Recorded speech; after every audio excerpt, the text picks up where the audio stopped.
Eh bien merci. La petite conférence de presse, la 6e pour nous.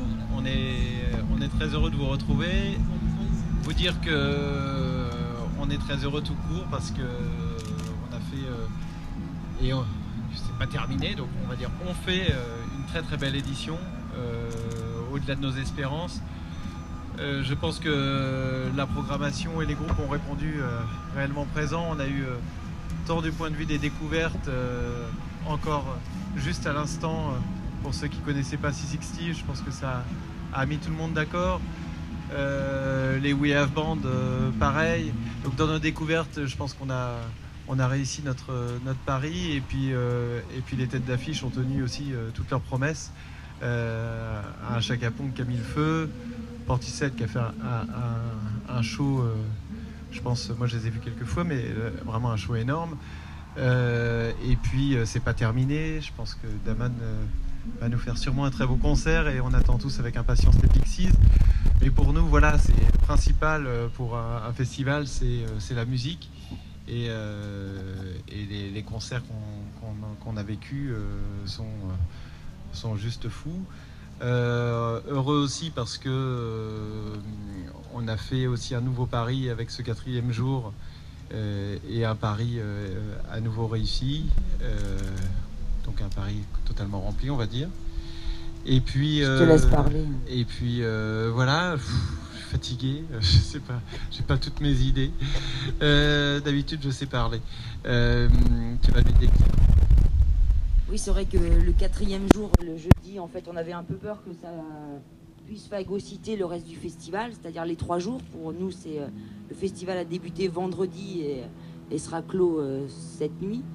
Et en fait, non, je sais pas si ça a créé une dynamique, mais en tout cas, ça a permis à d'autres gens de découvrir, un autre public de découvrir Beauregard. On avait ouvert la billetterie jeudi soir après Stromae et ça a bien marché. Donc, et puis, on fait il y a du monde, les gens sont contents. On a eu du très beau temps, un peu de pluie. C'est vrai qu'on a bien géré tout ça. On a eu peur, hein, on va dire. On a eu peur, on a eu du travail. Matin, exactement, parce que déjà hier, tout le monde disait ça va pleuvoir tout le temps, et je pense qu'on a... Bon, voilà, un festival, tous les festivals, et on aura encore beaucoup de Beauregard, je l'espère. Il y en aura qui seront sous la pluie et d'autres sous le soleil. Mais même hier, on a vraiment échappé à de nombreuses averses. Je pense aussi à mes collègues qui ont des festivals en même temps, les Eurokéennes ou Main Square, qui ont eu un mauvais temps, on va dire. Ils étaient en vigilance orange, ils sont encore en vigilance orange, donc c'est juste dur pour quand on organise un événement comme ça en plein air, c'est on va dire le seul élément sur Beauregard qu'on maîtrise pas, et là on va dire ouf, parce que 4 jours, 2 jours, les 2 premiers jours très beaux, aujourd'hui on ouvre les portes, le soleil arrive, et pas de pluie annoncée jusqu'à la fin des Pixies, donc c'est plutôt encourageant. Et puis hier, pas de catastrophe, on va dire, pas de pluie qui peut vraiment mettre en péril le festival. Pour ceux qui ont vécu 2012, ils peuvent se dire que le terrain, c'est pas celui qu'on a connu en 2012. Donc voilà, on est rassuré aussi de ce côté-là. Et d'ailleurs, on tenait parce qu'on est là tous les deux, mais en fait, on représente une équipe, et Beauregard, c'est avant tout une équipe. Donc on remercie toutes nos équipes, et elles sont nombreuses, et aussi les services de la ville d'Hérouville, puisque dès 8h ce matin, et même plus tôt, moi je suis arrivée à 8h, ils étaient déjà en action pour nous aider à remettre le site en place. Voilà. Oui, parce que vous auriez été là à 10h, beaucoup d'entre vous auraient peut-être même pu imaginer que Beauregard n'ouvrait pas ses portes. Et il y a plein de petites mains de nos équipes, des services de la ville, des bénévoles qui se sont activés et qui ont fait en sorte que les dégâts occasionnés par les grosses averses de cette nuit et de ce matin ne soient pas trop visibles, et qu'on puisse encore même s'asseoir par terre. Voilà. Je sais pas, vous avez des questions? Parce que c'est vrai que nous, en fait, c'est difficile toujours de faire la conférence de presse, alors même qu'on est au 3e jour du festival. Alors, quand on sait qu'il n'y a que 3 jours, si on clôt déjà à cette heure-là, nous, c'est difficile. Nous, on est dans dans le moment présent, dans l'action, dans ce qui va se passer. Donc on attend vos questions. Vous avez accordé une large place aux intermittents et à ceux qui défendent l'indemnisation, y compris pour les chômeurs et les précaires, pas seulement les intermittents. Comment ça s'est passé? Comment vous avez établi le dialogue et échappé à une situation de blocage? Je crois que pour ceux qui ont entendu la conférence avec les intermittents hier, Amélie qui était présente et qui représente la KIC l'a bien expliqué. C'était que on s'est tous mis d'accord et on a tous compris qu'il était plus intelligent pour tout le monde de se servir de Beauregard pour faire parler des dangers qui pèsent sur ce régime. Et encore une fois, là, c'est un pari qui est plutôt bien gagné parce que il y a eu cette conférence de presse, ils sont extrêmement contents parce que le petit stand qu'ils ont leur a permis de rencontrer beaucoup de monde, très différent. Ils ont même collecté des fonds parce il y a un fonds de soutien pour les grévistes. Ils ont hier, fin d'après-midi, ils avaient distribué 800... j'ai changé de polo. 800 petits ce que tu as, voilà. Et donc ils sont très heureux. Tu lui as piqué son polo.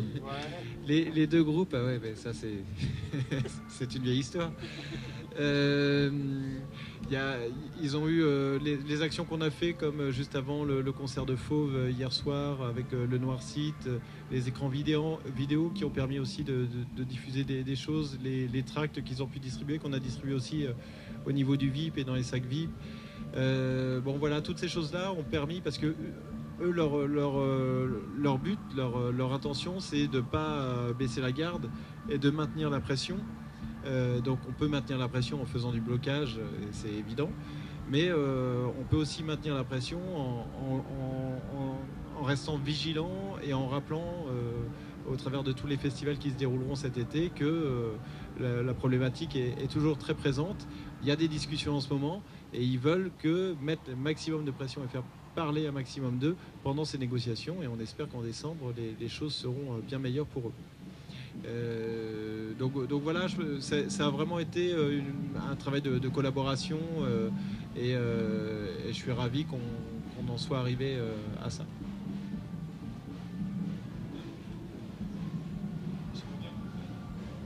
Alors en nombre d'entrées, clairement ça va être l'édition record, puisque on est au-delà même de nos espérances à la base, quoi. Donc on va dépasser les 80 000 personnes sur les 4 jours. On a eu un jeudi et vendredi extrêmement fort. Ils ont vendredi était, on peut quasi dire plein. Donc on a fait quasi pareil que le jeudi avec Stromae. Et puis hier beaucoup de monde encore. Et ce soir, c'est encore difficile pour nous de vous donner les derniers chiffres, puisqu'on sait aussi qu'on vend beaucoup de guichets sur un festival. Et ça se déroule en ce moment. Même si vous voulez un peu analyser, aujourd'hui, ça va être, entre guillemets, la plus petite journée, même si on va sûrement atteindre les 15 000 personnes aujourd'hui.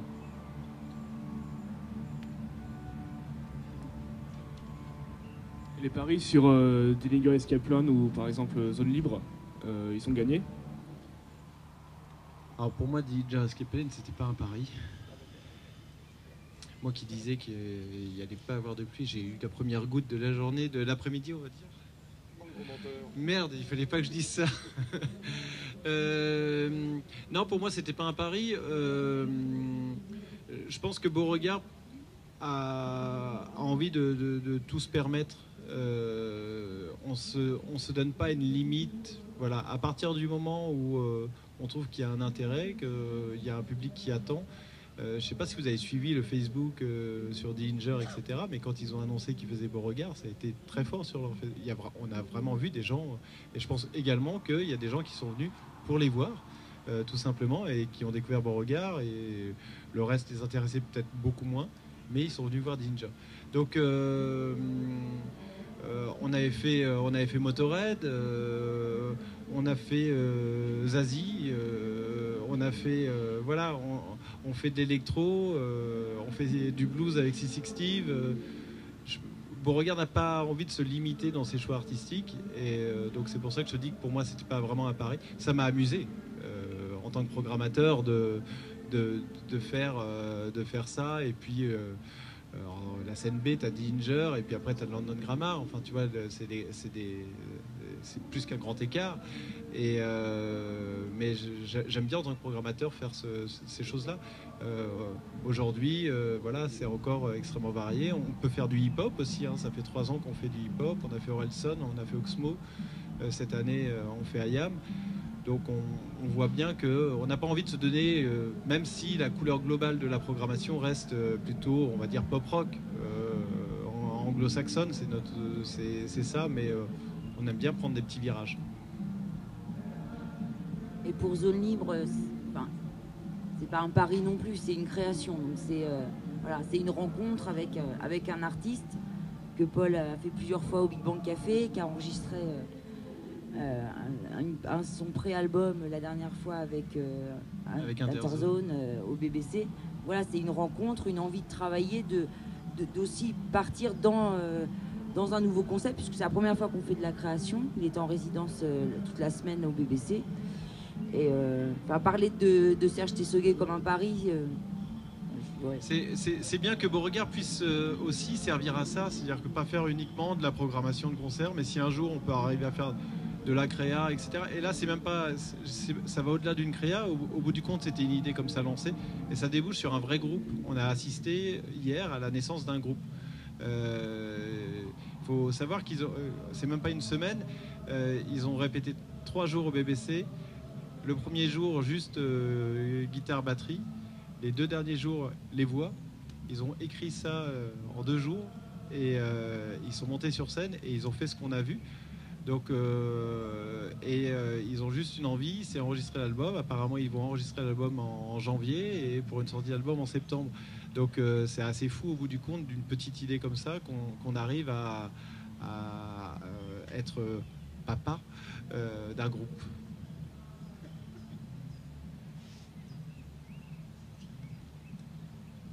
Voilà, c'est beau. Bah, tout comme la programmation, c'est-à-dire qu'on se fixe pas forcément de limite. Si l'occasion se présentait, pour nous, Beauregard, on le conçoit sur 3 jours. Ça, c'est voilà. Mais si un jour on a une autre opportunité de programmation, et on se dit que cet artiste-là, sur une journée, peut être capable de remplir Beauregard, je pense que maintenant, on a vu que ça marchait, que c'était possible, et on s'en privera pas. Merci à vous, et puis passez un bon festival, et j'espère que vous irez voir encore les concerts, et on se retrouve tous bientôt avec Agnès Obel, et puis les Pixies, bien sûr. Merci. Merci.